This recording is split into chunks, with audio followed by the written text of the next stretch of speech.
오늘 말씀은 예수님께 와서 향유 담은 옥합을 깨뜨려 예수님의 발에 부은 여인에 대한 이야기입니다.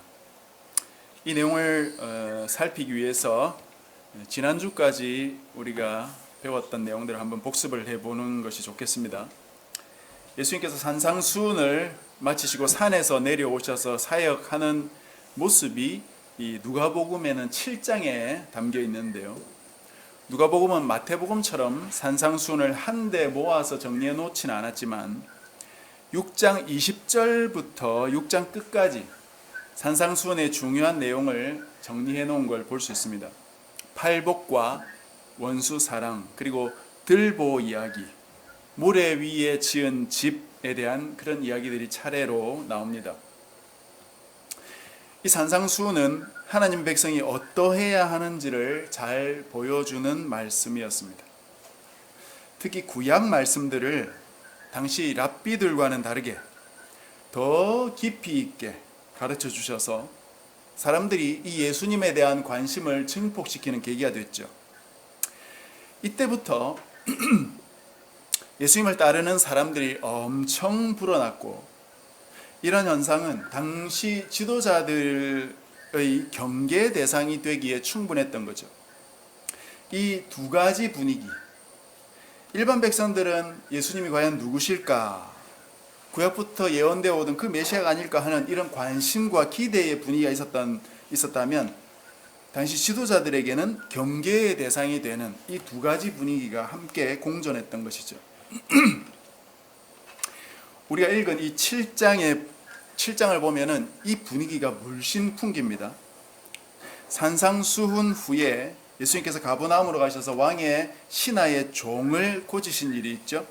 그 종이 중풍병에 걸려서 죽을 뻔했었는데 예수님께서 백부장의 집에까지 가서 고쳐주시려고 했지만 백부장이 그걸 막아섰죠. 왜 그랬습니까? 예수님이 자기 집에 들어오는 걸 감당할 수 없다 그랬죠.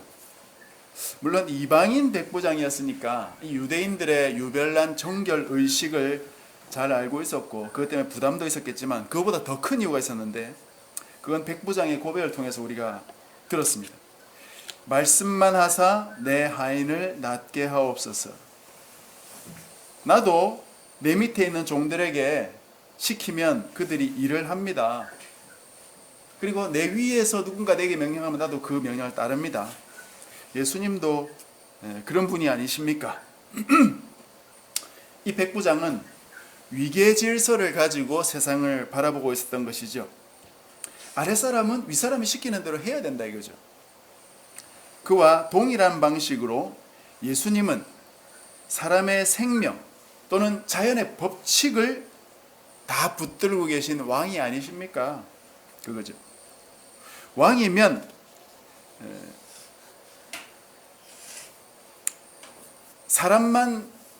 왕은 사람을 다스리는 분 아닙니까? 그러나 생명을 다스리는 왕이 어디 있습니까? 그죠? 그러니까 예수님은 왕은 왕이되 보통 왕보다 훨씬 더 뛰어난 왕이신 거죠. 예수님이 누구십니까? 바로 자연 만물뿐만 아니라 생명까지도 주관하시는 왕 중의 왕, 최고의 왕이다. 이거. 그것이 이 누가복음 7장의 첫 번째 기적이 보여주는 사실입니다. 두 번째 기적은 11절부터 나오는데 나인성 과부의 죽은 아들을 살린 거죠. 역시 생명의 주인, 온 만물의 왕으로서의 예수님의 면모를 보여주시는데, 동시에 이 예수님의 모습을 이 죽은 아들을 살린 그 예수님을 보면서 이 예수님에 대해서 사람들이 고백하고 있는 게 하나 있습니다. 그게 무슨 내용이냐? 큰 선지자가 우리 가운데 일어나셨다. 그렇게 사람들이 고백했어요. 예수님이 누구라는 겁니까? 보통 선지자가 아니고 아주 큰 선지자다. 생명을 살리는 선지자니까. 선지자 위에 선지자다 이거죠. 어쩌면 비슷해 보이는 사건입니다. 죽어가고 있는 하인을 살려주는 일이나 이미 죽은 그 과부의 아들을 다시 살려내는 것이나 모두 생명의 주관자이신 신적인 능력을 보유하고 계신 그 예수님의 모습을 보여주죠. 그러나 이 두 사건을 통해 누가가 말하고자 하는 바가 뭡니까? 바로 예수님은 왕 중의 왕이다. 그리고 예수님은 선지자 중의 선지자다. 그것을 이 사람들의 입을 통해서 누가가 가르쳐주고 있는 것이에요. 그리고 나서 요한의 제자들이 와가지고 이렇게 질문했어요. 오실 그이가 당신입니까? 바로 구약의 마지막 선지자로 온 이 요한이 진정한 선지자로 오신 예수님께 질문한 거죠. 제가 요한의 그 질문에 대해서 설교를 할 때 첫 번째 시간은 요한의 침체의, 요한의 영적인 침체에 관련해서 말씀을 드렸고, 두 번째 시간에는 그 이유를 악을 심판하지 않으시는 예수님의 사역을 보면서 요한이 일종의 회의를 가졌고, 또 심판의 사역을 좀 해달라 이런 청원의 뜻을 담고 있었다고 이렇게 말씀드렸는데, 예수님이 심판주로 오신 거 사실이죠. 그러나 먼저는 오셔서 구원을 베풀어 주셨고, 그 다음에 두 번째 재림주로 오실 때는 심판의 주로 오실 것이 사실입니다. 이 구원과 심판, 이 두 가지를 다 선언하는 것이 선지자의 임무죠. 그래서 선지자의 말씀을 듣고 자신의 삶을 회개하고 하나님께로 나오는 자들은 구원을 받게 되고, 그렇지 않고 강팍하게 구는 자들은 심판을 받게 될 것이죠. 바로 이 내용이 우리가 살펴봤던 그 내용 뒷부분에 나오고 있었던 내용입니다. 그러나 제가 이것은 설교하지 않고 넘어갔는데요. 간단히 말씀드리면 그 당시 예수님의 사역과 그 권능을 보고도 회개치 않았던 그 마을들, 고라신이나 벳세다나 가브나움을 보면서 예수님께서 야단치고 심판을 선언하는 내용이 이어지고 있었고, 그리고 그 예수님의 말씀을 듣고 하나님께 나오는 자들을 참 어린아이와 같이 순결하다고 하면서 그런 자들을 수고하고 무거운 짐진 자들이라고 부르시면서 그들에게는 쉼과 평안, 즉 구원을 약속하시는 예수님의 모습이 그 마태복음 11장 이후에 이어지고 있었습니다. 그리고 나서 오늘 말씀이 이제 이어지는 겁니다. 오늘 말씀 34절에 인자가 와서 먹고 마시니까 먹기를 탐하고 포도주를 즐기고 세리와 죄인의 친구가 되었다 하는 그 세례요한 이야기의 끝부분에 그 이야기가 이어지죠. 그게 바로 사람들의 평가였는데, 오늘 내용은 이 사람들의 평가에 대한 주님의 답변이기도 하고, 동시에 앞에서 말씀드린 왕 중의 왕, 또 선지자 중의 선지자를 잇는 또 하나의 메시아의 모습, 그걸 보여주시는데, 그게 뭡니까? 바로 제사장 중의 제사장이다 하는 걸 보여주시는 겁니다. 이 세 가지 모습, 왕, 선지자, 제사장, 이 세 사람이 바로 구약에서 기름 부음 받은 자였죠. 메시아 또는 그리스도라는 이 말은 기름 부음 받은 자라는 의미이기 때문에 사실은 예수님만 메시아가 아니고 왕이나 선지자, 제사장 모두 메시아입니다. 그러나 예수님은 이 세 가지 직분을 다 가지고 계셨고, 또 그 세 가지 직분보다 훨씬 더 뛰어난 방식으로 하나님의 구속 사역을 완성하신 분이기 때문에 바로 하나님의 백성들이 고대하던 온전한 메시아이자 중보자가 되시는 것입니다. 오늘 본문에 나타난 예수님의 제사장적인 모습이 어디 있는지 우리가 좀 살펴보면서 말씀을 좀 나누려고 하는데요. 제사장은 뭐 하는 사람입니까? 하나님께 드리는 제사를 주관하는 사람이죠. 제사는 왜 드립니까? 다른 목적도 있지만 가장 중요한 목적은 바로 죄를 용서받는 거죠.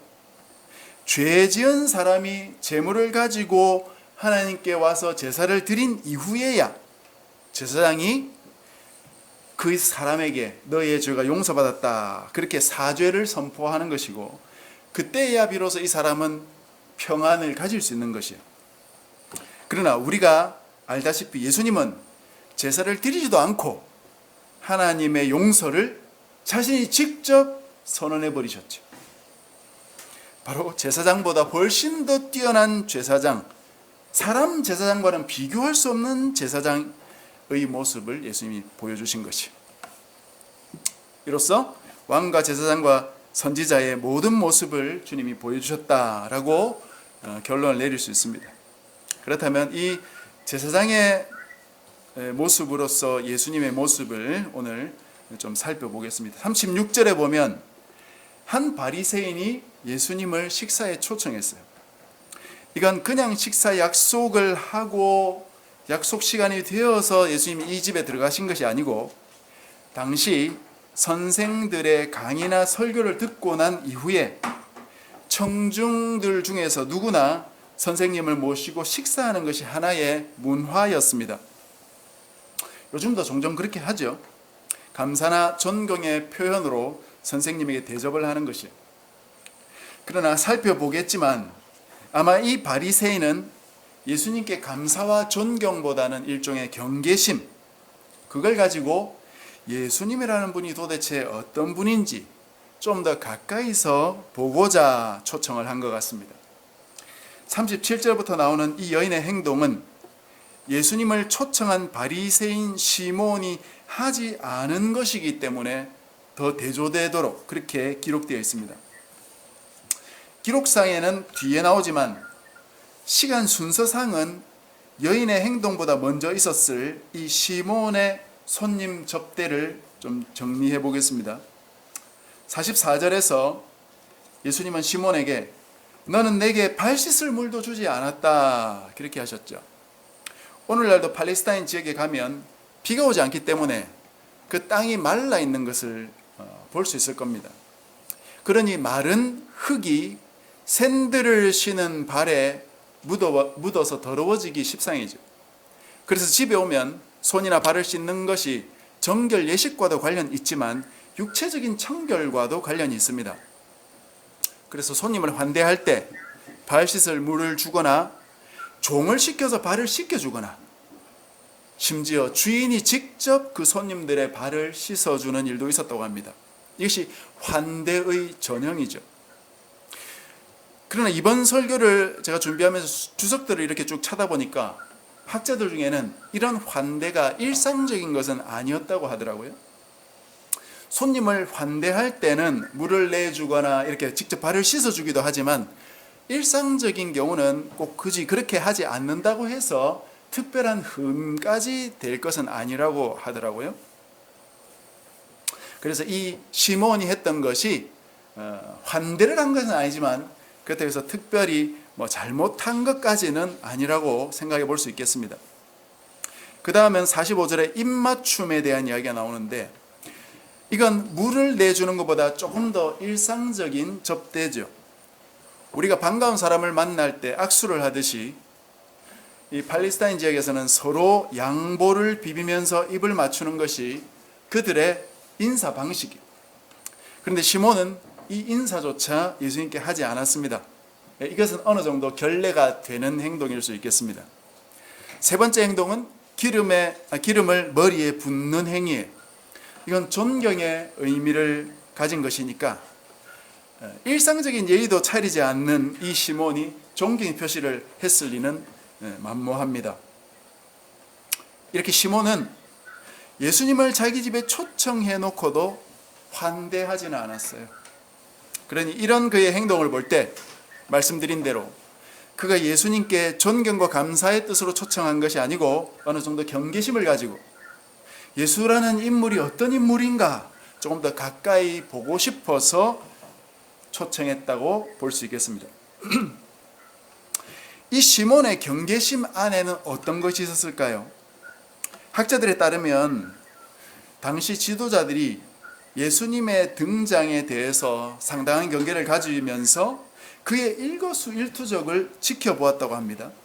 왜냐하면 예수님의 인기가 천정부지로 치솟으니까 당시 지도자들 입장으로서는 매우 위태로운 거죠.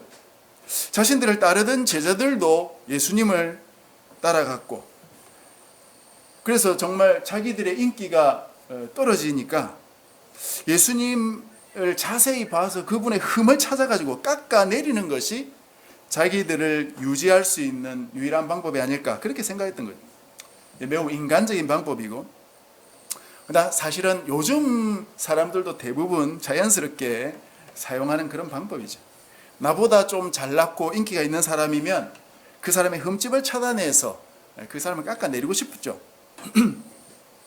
그래서 당시 지도자들은 모였다 하면 예수님의 흠이 무엇이냐, 그것을 공유하면서 뒷담화했다는 겁니다.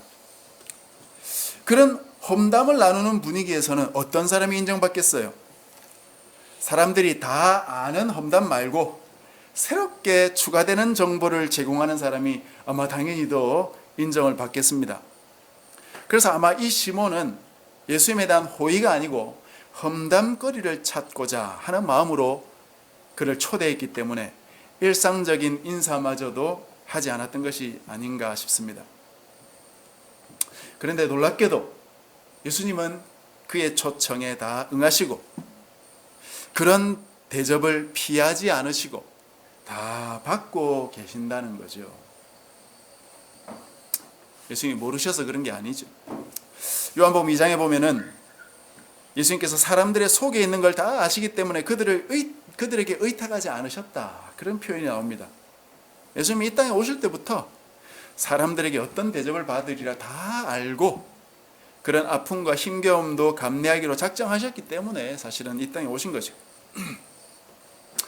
이런 시몬의 행동을 다 지켜본 한 여인이 있었어요.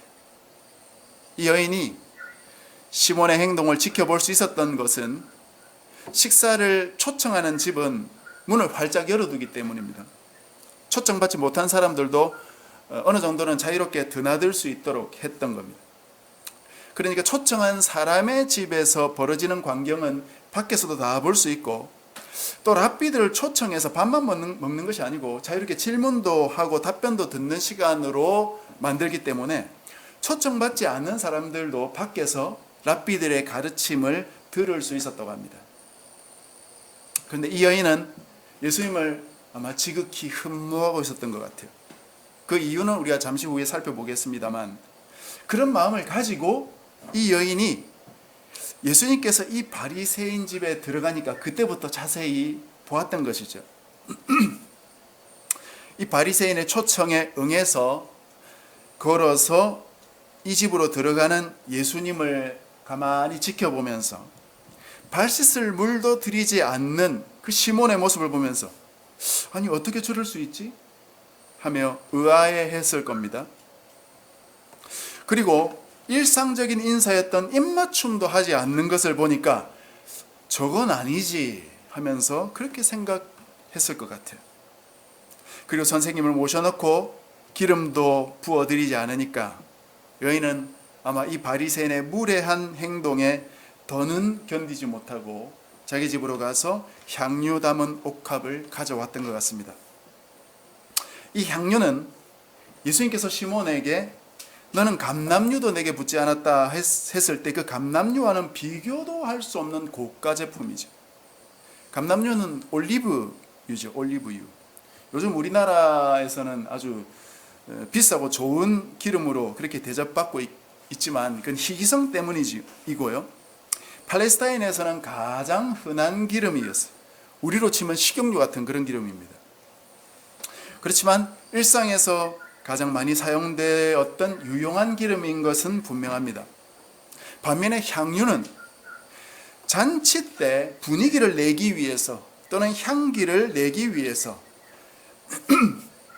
그리고 사람이 죽으면 그 시신의 부패를 방지하기 위해서 사용했던 기름이고 따라서 매우 비싼 기름이었어요. 다른 복음서들에 보면은 예수님이 돌아가시기 전주에 또 한 여인이 나오는데 그 여인들이 향유를 머리에 붓는 그런 이야기가 나오거든요. 그때 그 향유가 300데나리온이 된다고 그렇게 나옵니다. 한 데나리온은 당시 노동자의 하루 임금이니까 300데나리온은 약 1년 연봉을 모아야 살 수 있는 그런 고가의 향유라는 거죠. 그런 비싼 향유를 가지고 이 여인이 이 바리새인 집으로 들어왔습니다. 37절에 보면 이 여인을 죄를 지은 한 여자라고 묘사하고 있는데, 대부분 이 여인을 직업적으로 몸을 파는 여인으로 보았을 겁니다. 그런 여인이 향유를 들고 바리새인의 집에 들어오니까 아마 모든 사람들이 그 여인을 바라보았을 것 같아요. 이 여인이 들어와서는 예수님 뒤쪽으로 가서 예수님 발 쪽에 가서 눈물로 발을 적시고 머리카락으로 닦고 향유를 부었다고 했습니다. 고대인들의 식사 모습을 보면 식탁이 앞에 있으면 그걸 둘러서 이 손님들이 삼각 형태로 이 자리를 잡고 왼팔로는 의자나 소파를 지탱하고 오른팔로 이렇게 음식을 먹었다고 합니다. 그러니 반쯤 비스듬히 이렇게 누운 자세가 되는 거죠. 그래서 발은 저 뒤쪽으로 뻗고 자기 오른쪽에 있는 사람의 머리가 이 앞에 있는 사람의 가슴 쪽에 이렇게 놓이게 되는 것입니다.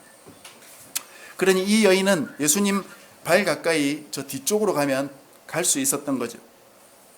예수님의 발 앞에 앉아 보니까 아마 먼지 묻은 발을 이 여인은 가까이서 보았을 것이고, 그런데도 발 씻을 물조차 주지 않았던 이 주인에 대한 모멸감에 아마 마음이 슬펐을지도 모르겠습니다. 그러나 그게 다는 아니겠죠. 아마도 이 여인은 얼마 전에 어디에선가 예수의 말씀을 듣고 자기 마음속에 있는 모든 마음의 무거운 그 죄의 짐들을 다 벗어버리는 놀라운 경험을 했을 겁니다. 산상수훈의 어떤 말씀이 그녀의 심령을 뚫고 들어갔을 수도 있죠. 원수를 사랑하라 하는 말씀이나, 또는 자신의 눈에 들보를 가지고 있으면서 남을 비판하고 판단하지 말라, 그런 말씀에 어쩌면 힘을 얻었을지도 모르겠습니다.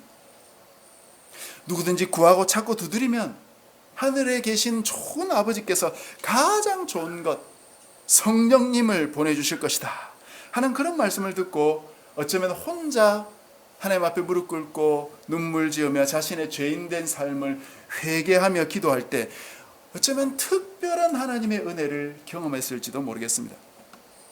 아니면 나병 환자나 중풍병자, 귀신 들린 자처럼 그 당시 사회적으로 소외받은 자들을 기꺼이 찾아가서 그들의 손을 잡고 그들을 위로하는 예수님의 그 따뜻한 사랑의 모습에 이 여인이 감동받았을지도 모르겠습니다. 어쨌든 이 여인의 자세한 연고는 기록되어 있지 않아서 우리가 알 수는 없지만, 확실한 것은 예수님이 지적하신 것처럼 이 여인은 하나님의 큰 사랑을 경험했고 하나님께서 나의 죄까지 용서해 주셨다 하는 그런 확신과 기쁨이 이 여인의 마음속에 있었다는 것은 분명한 사실이에요. 그래서 예수님의 발을 가까이서 보자 아마 북받치는 감정에 눈물이 났을지 모르겠습니다. 그러자 자신의 머리를 풀어서 얼른 그 눈물을 닦았어요.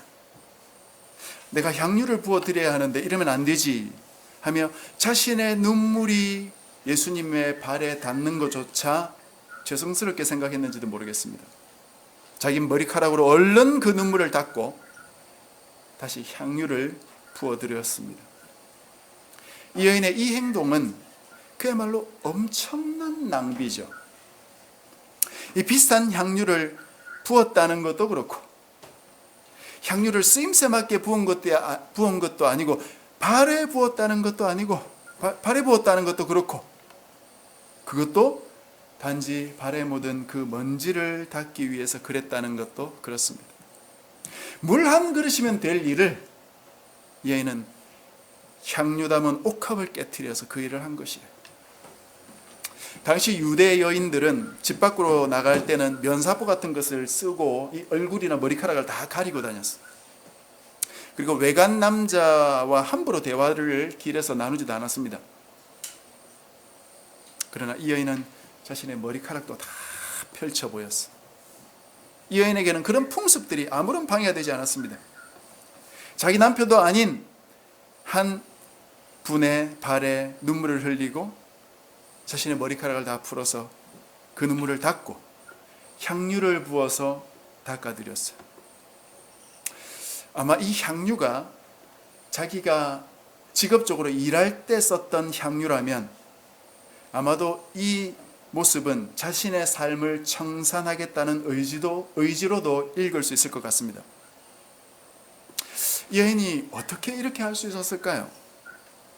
여러분은 머릿속에 잘 이해가 되십니까?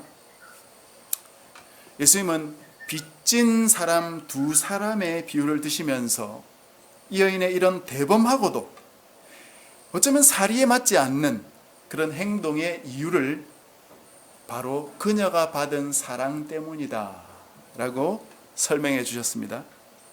40절에서 43절까지는 빚진 두 사람의 비유가 나오고 44절에서 46절까지는 이 비유를 집주인인 그 시몬과 이 한 여인의 행동에 비유하면서 설명하신 이후에 47절의 결론을 이렇게 내리셨습니다.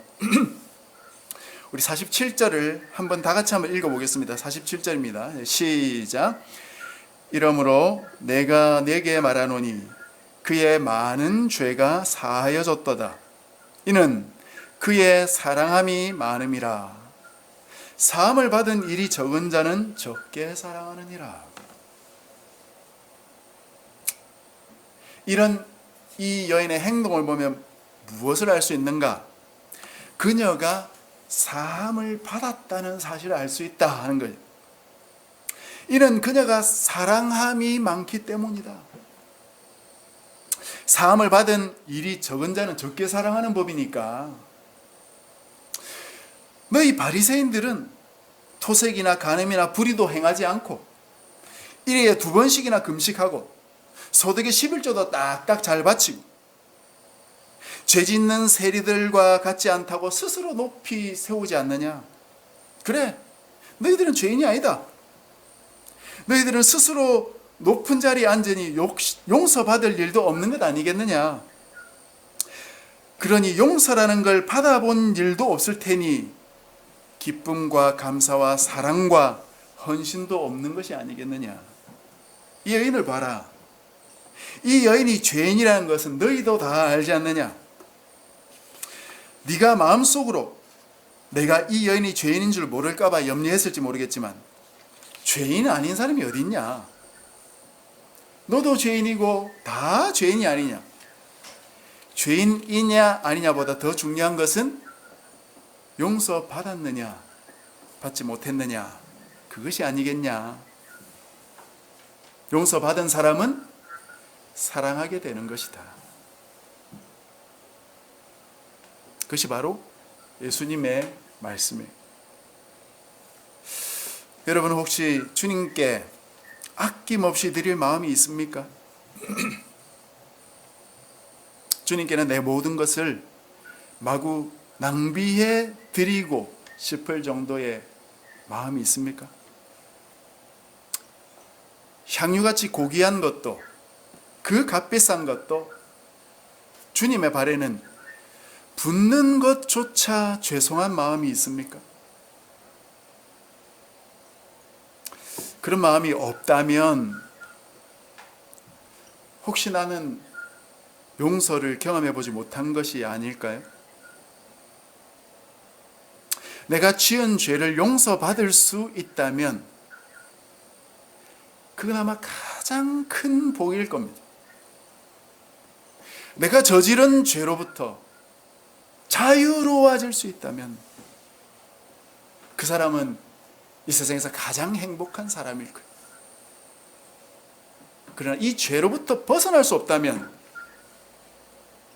그 사람은 가장 불행한 인간이 되고 말 것입니다. 죄는 주님께서만 용서하실 수 있어요. 죄는 주님만 해결할 수 있는 겁니다. 왜냐하면 모든 죄는 사실 다 주님께 짓는 죄이기 때문에 그래요. 우리가 소자에게 물 한 그릇 대접한 것도 주님은 자신에게 한 것으로 여기고 그것을 기억하고 계시듯이 형제를 미워하고 그들에게 죄 짓는 것 역시 주님께 죄 짓는 것과 동일한 것입니다. 그래서 저 옛날 자신을 유혹하던 그 주인의 아내를 향해서 요셉이 어찌 내가 이 큰 죄악을 하나님께 짓겠느냐, 그렇게 말하면서 자기 옷을 벗어던지고 도망가지 않았습니까? 형제 자매를 사랑하는 마음과 그 사랑하고자 하는 의지가 내 안에는 있습니까? 그들을 환대하고자 하는 넓은 그리고 열린 마음이 나에게는 있습니까? 만약 그렇지 않다면 그것은 다른 문제가 아니고 내 죄악의 문제가 아닐까. 주님 앞에 가서 내 문제를 해결해야 됩니다. 주님이 해결하지 못하시는 문제는 없으니까요. 그걸 해결하고 다시 형제자매를 그리고 주님을 사랑하고자 하는 마음과 의지를 회복할 수 있는 것입니다. 우리가 주님께 나아가면 주님은 죄인이라도 영접해 주세요. 이 여인을 보십시오. 이 여인은 사람들에게 다 알려진 공적인 죄인이었어요. 그 여인을 주님은 영접하셨어요. 이 여인이 눈물을 흘리며 머리카락으로 닦고 향유를 붓는 순간 모든 사람들이 다 그것을 바라보고 있는데도 주님은 아무 신경 쓰지 않으셨어요. 오직 그녀의 마음을 다한 이 섬김만 기쁘게 주님이 받으셨습니다. 그리고 이 여인을 칭찬하시고 위로해 주셨어요. 그리고 마지막 한마디, 내 죄 사함을 받았느니라. 네 믿음이 너를 구원하였으니 평안히 가라 하시면서 이 여인의 공적인 그런 신분을 다시 회복시켜 주셨어요. 이 여인은 더 이상 죄인이 아니다. 너희들의 사회에서 너희들의 공동체 안에서 받아들여라. 이제 더 이상 이 여인을 죄인으로 보지 말고 주님의 공동체로, 주님의 백성 안으로 주님이 샬롬 하면서 받아들이시는 것입니다.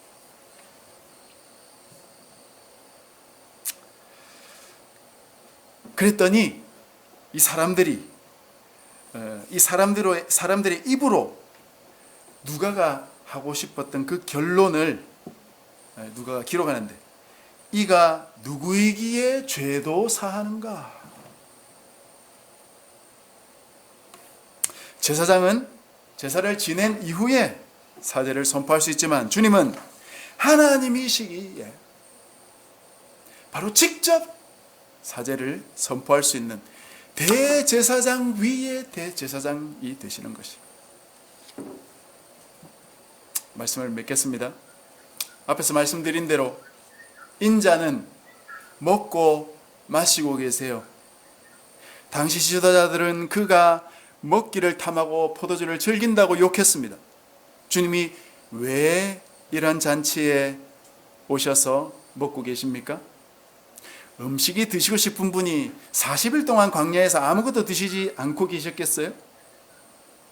세리나 죄인같이 스스로 죄인임을 자각하고 주님의 부르심에 화답하여 자신의 죄를 버리고 주님께로 돌아온 죄인들이 있기에 그들과 함께 잔치하시는 것입니다. 그들이 참된 하나님의 백성이기에 그들과 한자리에서, 한 식탁에서 주님은 기쁨의 식탁의 교제를 나누시는 것이에요. 회개한 여인의 헌신된 사랑이 있기에 주님은 그 여인의 사랑도 기쁘게 받으시고, 비록 겉으로는 선생이라고 부르는 이 불쌍한 바리새인 시몬에게도 이런 잔치에 응하는 기회를 주고 계신 것입니다. 나는 이 여인입니까? 아니면 이 시몬입니까? 마음을 다해서 주님을 사랑하고 싶습니까? 아니면 아직도 경계의 눈빛으로 주님을 보고 계십니까? 부디 참된 하나님의 백성이 되어서 참 기쁨과 감사와 사랑과 감격 속에서 주님을 섬기고 또 서로를 섬겨가시는 우리 모두가 되시기를 주님의 이름으로 축복합니다.